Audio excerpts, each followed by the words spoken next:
Salut à tous et bienvenue dans Ma Vie de Geek. Aujourd'hui, je reçois le plus grand passionné qui soit. Il parcourt le monde pour ramener des images exclusives. Il est déjà en train de faire l'idiot devant moi. J'ai l'immense plaisir de vous partager la vie de geek de Pépé Garcia.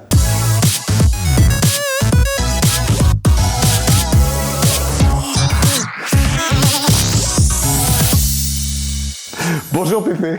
Salut Jean-Christophe, ça va? Oui, je suis très heureux de te recevoir. Mais moi aussi, bonjour tout le monde, bonjour la régie, bonjour les viewers. Quel plaisir. Ah, mais moi aussi, tu sais, franchement, moi je suis là où tu me poses, tu m'as posé là sur le canapé, je suis tellement heureux. Je me dis, qu'est-ce qui va se passer pendant ces quelques minutes? Eh ben, on va parler de toi, et en plus c'est toi qui parles de toi, parce que dans cette émission, je suis un peu feignant, c'est toi qui as choisi les moments qu'on va évoquer dans cette émission. C'est un peu l'émission dont vous êtes le héros, c'est très années 80-90, ça. Je t'ai pas né, c'est pas moi. Et tu as choisi, quoi tu racontes? Tu as choisi 5 dates, Pépé, on va les égrener ensemble. On commence tout de suite. Alors je découvre parce qu'il y a des choses très personnelles de Pépé, donc je vais juste donner la date et tu vas nous les évoquer parce que... Crois-moi, c'est pas si personnel que ça quand même. Il y a des choses... Par exemple, en 94, ton premier voyage en Asie, au Japon. Ah oui. Quel est-il et comment t'es tout trouvé au Japon pour cette première fois? Moi, quand j'étais gamin, je voulais voyager. C'est clair. C'est pour ça, quand j'ai créé la chaîne YouTube, on en parlera après, je l'appelais PP World, yes. Parce qu'il y a la partie tech et World, le voyage. Depuis que je suis gamin, ouais, ok, moi je suis un petit Normand, mais j'ai envie de voir le monde. J'ai envie de voir le monde, parce qu'il y a des choses extraordinaires partout, les cultures, les gens et tout. Et j'avais surtout un rêve, étant donné que je suis un passionné de tech. Quand j'ai commencé à m'y intéresser, j'étais très jeune sur la tech. Je me suis dit, pour moi, la tech à cette époque-là, il faut quand même parler d'une autre époque, c'était le Japon. C'était que le Japon. On était là, les Japon, avec les marques Sony, Toshiba, Panasonic, Sharp. J'ai dit, oh là là, il faut que je trouve une solution. Donc, il y a un truc qui s'est passé dans ma vie, c'est que j'ai eu la chance de rentrer dans un groupe de presse.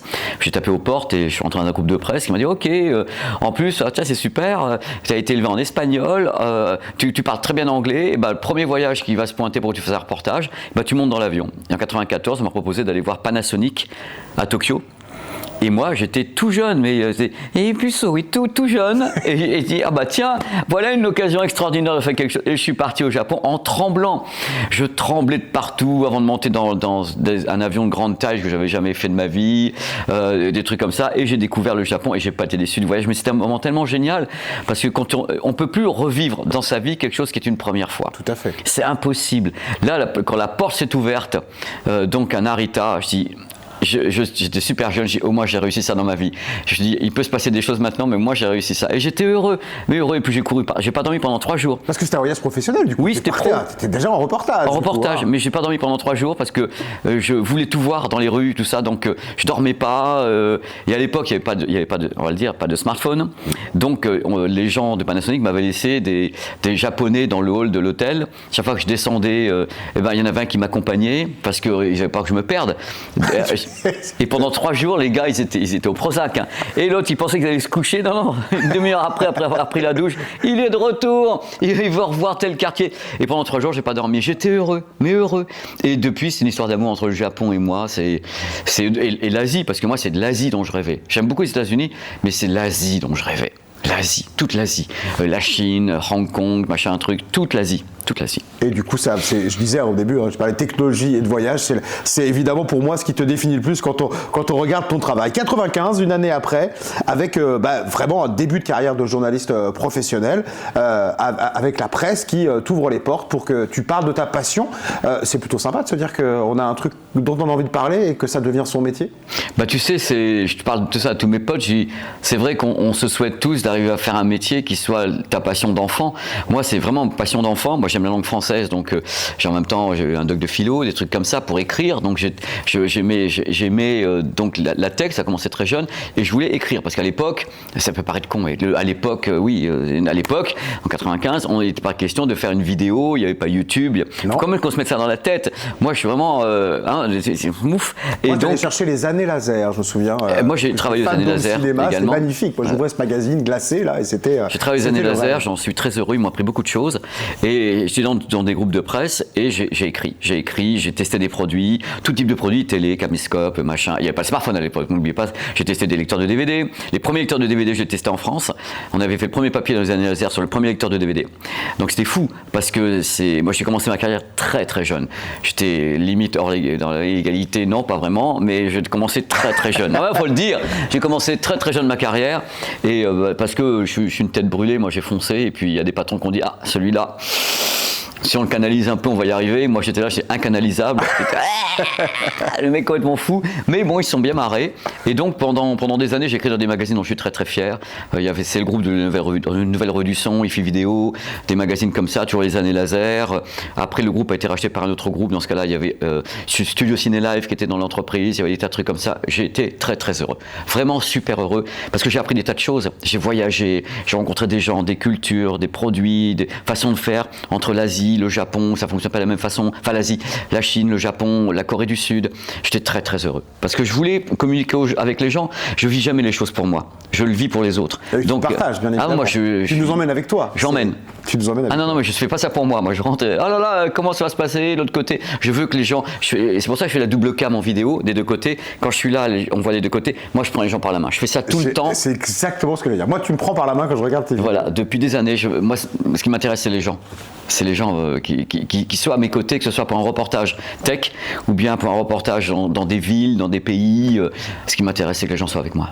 2009, Pépé, c'est la date suivante, avec là une nouvelle étape, RMC, O1net, BFM Business. Là, c'est la tech, mais on passe dans un autre média. Du coup, la vidéo arrive. Ouais. Je continue toujours dans la presse papier. Et il y a eu quelqu'un qui a beaucoup compté dans ma vie, qui s'appelle François Sorel. François Sorel a dit, bah tiens, j'ai vu tes papiers à droite et à gauche, ça te dirait de parler de cinéma, de Blu-ray disc, de DVD et autres, sur RMC. Moi, j'avais jamais fait RMC. J'avais fait de la radio déjà dans ma vie, plusieurs fois, mais RMC, je n'avais pas fait. Donc j'ai rencontré François, on a commencé à faire des chroniques, et puis de fil en aiguille, je me suis un petit peu installé. Moi, je suis un peu Jojo la grande gueule quand même, quelque part. Je suis là, oh là là, et tout. Je suis pas timide, et à un moment donné, je sais pas si c'est la date suivante ou pas, ils m'ont proposé d'aller un peu plus loin et c'était le début du grand bain et de créer, de me lancer enfin dans de la vidéo, pas arrêter le papier, mais me dire les médias sont en train de grandir, il y a YouTube qui est arrivé. Voilà, il y a une évolution du média. Logique. Il fallait suivre. Surtout quand on parle de tech, ça paraît un petit peu normal. La date suivante, tu l'as dit, c'est 2014, c'est Canal+, c'est Énergie, c'est l'évolution. Mais ce qui est intéressant dans ton parcours, je trouve, c'est que vraiment tu as été dans plein de médias différents. C'est-à-dire que tu es un peu un fil conducteur, parce que tu es un petit peu partout, tu as été un petit peu partout. Tu t'incrustes partout, c'est toi, c'est ton parcours à toi, c'est ta qualité à toi de t'incruster, je le dis bien sûr de manière pas moi, positive. Pas moi. Non, le truc c'est des groupes de presse, il y a 01net, dedans il y avait BFM, il y avait RMC, donc c'est un groupe de presse. Et après, pendant que je faisais ça, il y avait des gens à Canal+, qui ont regardé un peu ce que je faisais avec 01net et BFM Business, et qui ont dit, bah tiens, l'autre on va l'appeler pour faire un peu de tech. Et donc je suis arrivé sur la nouvelle édition d'Alibadou, avec Alibadou, avec Mouloud Achour, avec tous ces gens-là, et Ariel Wiesman, et je faisais, et Babette qui maintenant est sur France 5, je crois, France 5. Et j'ai commencé à faire une chronique tous les vendredis de tech en live à Canal+, le midi, à une époque où à ce moment-là on avait 800 000, 1 million de personnes le midi. J'ai jamais eu aussi. C'est là que j'ai découvert, moi. C'est là que j'ai découvert. Je me dis, qu'est-ce que c'est que ce gars qui arrive comme un fou?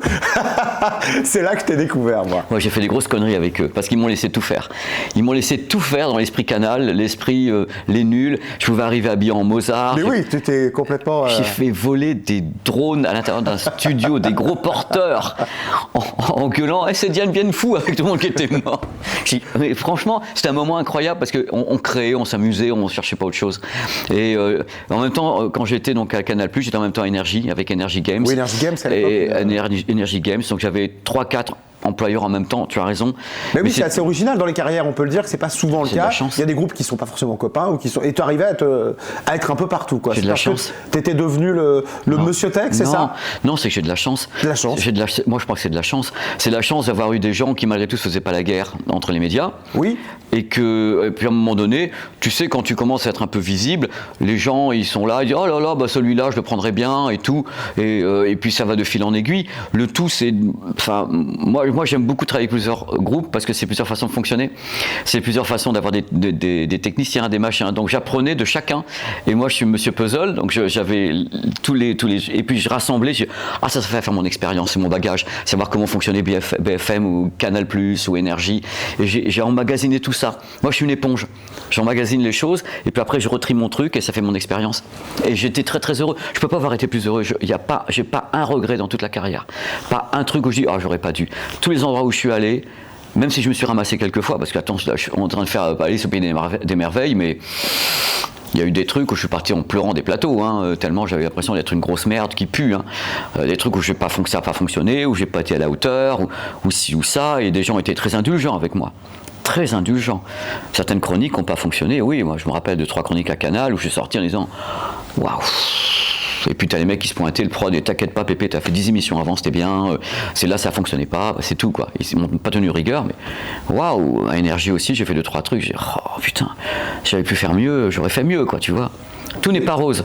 Mais je suis tenace et je me dis que bon. Et tu te remets en question manifestement. Oh, tout le temps, c'est affreux. Ce métier, bah oui, mais c'est aussi ce qui fait qu'on dure dans ce métier. C'est-à-dire que heureusement qu'on peut foirer des trucs et si on se remet en cause, ne pas les foirer la fois d'après. Donc. C'est tout. En sortant de tout à l'heure, j'irai pleurer dans les toilettes en me disant. J'espère que non. Dire oh là là, mais qu'est-ce que je lui ai raconté, qu'est-ce que je vous ai raconté comme connerie encore. J'espère que non. On va parler de ton propre média, puisque la prochaine date c'est 2015, tu l'as évoqué rapidement au début de cette émission, PP World, la technologie et le voyage, ça c'est vraiment les 2 mamelles de cette chaîne. Il est fou, j'adore. Arrête de parler de mamelles devant moi. Bon, alors, oh là là, cette émission est vraiment incroyable, quelle insolence. Alors là c'est ton propre média, est-ce que c'est toi avec toute l'expérience que tu as magasiné, que tu as créé, ce que tu voulais faire à 100%? À 100%, alors moi je suis pas monsieur 100%, je tente les choses. En plus c'est les médias dans lesquels je travaillais, donc Canal, Énergie et donc 01net qui m'ont dit pourquoi tu fais pas ta chaîne YouTube? Les gens de Canal, moi je voulais pas. Tous mes potes youtubeurs m'ont dit putain mais vas-y, ça sera ton média, tu seras pas attaché entre guillemets à Canal Plus ou machin qui continuent à travailler avec toi. Moi je voulais pas. Alors j'ai déjà eu peur dans ma vie, mais la première vidéo j'étais tétanisé, c'était Jojo Mr Ice comme ça. C'est le truc. Alors pourtant t'avais le. Ça change rien. C'était mon émission, c'était ma chaîne. Donc si tu veux quelque part, chez les autres, là je suis là, regarde, je suis bien. Je m'occupe pas. Là tu vois, il y a la régie, ils sont là, les petits loulous d'amour et tout. J'ai rien à m'occuper. Quand c'est toi tout seul et que tu dis tiens, je te les mets sur la table, et ben c'est pas la même chose. Alors le truc qui m'a fait plaisir, c'est que j'ai fait ma première émission, première vidéo, et j'ai donc lancé la chaîne. Et le truc le plus beau de ma vie, c'est que Canal+, Énergie et 01 ont annoncé la naissance de ma chaîne YouTube. Canal a annoncé la naissance de ma chaîne. Et dans la nuit, j'ai fait 12 000 abonnés. Oui, ce qui est énorme, parce que quand tu parles de rien avec une vidéo... Et ils m'ont aidé, mais j'en aurais eu les larmes aux yeux, parce que Pépé a créé sa chaîne YouTube, et je me suis dit, ils auraient pu penser que je voulais leur faire du mal. Ils ont une autre approche. Ils ont dit, c'est bien, il est chez nous, en plus il crée sa chaîne, c'est bien, comme ça tout le monde se voit. Et je trouvais ça super intelligent comme façon de procéder, et j'ai trouvé ça super mimi. Tu nous rappelles qu'il y a de l'humanité, même dans les grands groupes. Il y a de l'humanité, mais c'est les gens. Moi, ce qui m'intéresse, c'est les gens. Tu sais, dans les groupes, il y a des gens qui sont plus ou moins gentils, mais moi aussi, on peut dire que je suis plus ou moins gentil, on est tous le gentil ou le méchant de quelqu'un, mais je suis tombé sur des gens qui étaient des super gentils, qui m'ont vraiment aidé, qui m'ont soutenu même quand j'étais la tête dans le seau à vomi parce que ça n'allait pas, qui m'ont vraiment tenu en disant écoute ça passera et tout, et il y a beaucoup de gens qui sont là encore aujourd'hui et qui sont des gens de Canal ou autres, quand même quand je fais quelque chose quelquefois sur ma chaîne YouTube, quelquefois les gens de Canal, Pépé sur X quoi, mais c'est super mimi quoi, c'est top, on se marque tous les uns les autres parce qu'on s'est rencontrés à des moments où on s'est retrouvés. Tu sais, c'est des copains de plateau, c'est des copains de galère. Moi, je me suis vu galérer dans des chroniques sur Canal avec Elisabeth qui était à côté, qui me tapait sur le genou en disant ça va aller, Ariel Wiesman, et c'est notre Pépé à nous et tout. Mais c'est fabuleux. C'est des trucs, tu peux pas oublier ça. Tu peux pas l'oublier. Il y a des choses qui sont très différentes de ce que l'on pense de la télé parce que c'est les êtres humains. Quand tu tombes sur une bonne équipe d'êtres humains, et tu vas faire les émissions et tu te dis, même si je me ramasse la gueule, ils sont là. Ali Badou aussi, quelquefois, quand ça foiré, il était comme ça. Et tu vois, le mec est tellement gentil, tu vois. Et tu te sens en confiance parce que la première à Canal+, moi je te dis, j'étais en train d'attendre dans le couloir et je voyais que les jambes d'Ali Badou et quelqu'un qui me tenait l'épaule, il me dit quand je lâche l'épaule, tu rentres en plateau. À ce moment-là, on m'aurait dit, écoute, est-ce qu'on peut te tuer tout de suite? J'aurais dit, allez. Attends. J'aurais dit, s'il vous plaît, libérez-moi de cette trouille que j'ai, de ce trac, libérez-moi. Mais tu connais le métier une fois que tu es en plateau, que les éclairages sont là. C'est ça, c'est ce que j'allais te dire. On sait que voilà. Mais des fois, avant de faire un truc, puisque en effet, moi aussi, j'ai un métier d'animateur. Où je vais aller présenter un truc devant 35 000 personnes. Tu dis, et juste avant de monter, tu te dis, qu'est-ce que je suis en train de foutre? Non, tu dis, qu'est-ce que je fous là? Qu'est-ce que je fous là? Pourquoi je suis là? Et en général, après, ça se passe bien parce qu'on est là, parce qu'on a envie d'être et qu'on partage. C'est l'adrénaline monte d'un coup. Tu parles de chronique, on va terminer avec ton passage termine. de chronique avec le chef de bande, puisque tu deviens le chef de bande, Pépé, avec ton arrivée à Webedia. Et là, c'est toi qui amène les copains. Est-ce que tu leur tapes sur le genou pour les encourager, Pépé? Moi, je les encourage avec mon regard. Avec ton regard? C'est-à-dire que jamais, jamais, dans une émission de télé, je laisserai tomber un chroniqueur. Jamais, jamais, jamais. Ça m'est arrivé une fois dans la vie d'avoir été laissé tomber par quelqu'un où je me plantais en plateau, et je sais ce que ça fait. Moi, quand je fais dans Webedia, c'était une aventure maintenant qui date depuis plus de 6 ans. Et j'ai participé à une émission, ils sont venus me chercher pour faire l'émission. Je vais raconter mes expériences et tout. À la matinale chez Webedia, enfin, le stream à l'époque. Tout à fait. Et j'ai fait le stream le matin et le soir, ils m'ont engagé. Ils me disent voilà, tu vas être. Une c'était connu, on peut le dire. C'était la 3e saison? Alors, Take On Me a été créé, donc il y a 4. Enfin, j'ai fait le stream pendant 4 ans. Ok. Et le stream s'est arrêté. Oui. Pour des raisons internes à Webedia. Et moi, j'ai proposé de créer Take On Me, donc l'émission tech, une émission tech, et ils ont accepté. Oh, les fous! Ben oui. Ils ont accepté. Les fous de temps en temps. Et là, tu vois, c'est toi qui aujourd'hui ta bande de chroniqueurs. C'est ma bande de chroniqueurs. Pour parler et partager autour de la passion avec les viewers, mais avec un beau plateau. Magnifique. Comment on fait du web maintenant aujourd'hui, qui est devenu un web extrêmement qualitatif, extrêmement pointu. C'est un plateau télé, quoi. C'est un plateau. Chez Webedia, il y a Samuel Etienne, il y a Joyka, il y a Inox. On a des plateaux qui sont des plateaux télé, réellement.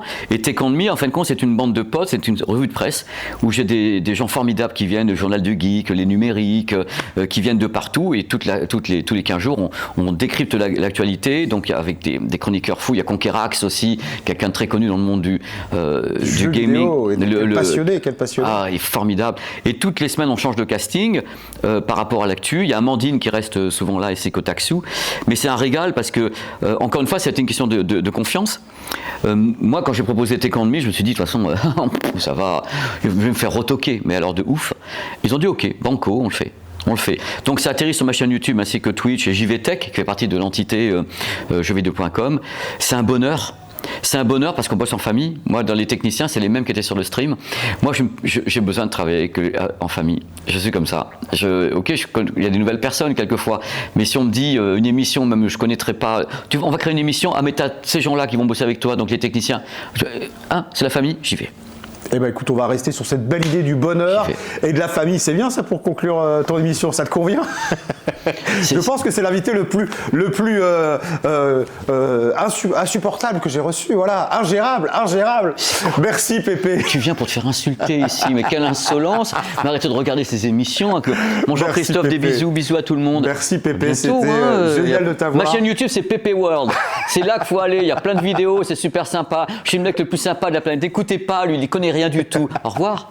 Merci Pépé, ciao. Merci à vous. Merci d'être passé dans ma vie de geek. Il est fou et j'adore ça. Et nous on se retrouve avec un invité peut-être un petit peu plus calme la prochaine fois. On verra, je ne sais pas. En tout cas, je vous souhaite une très belle fin de journée et à très bientôt pour un nouveau numéro de ma vie de geek. Ciao.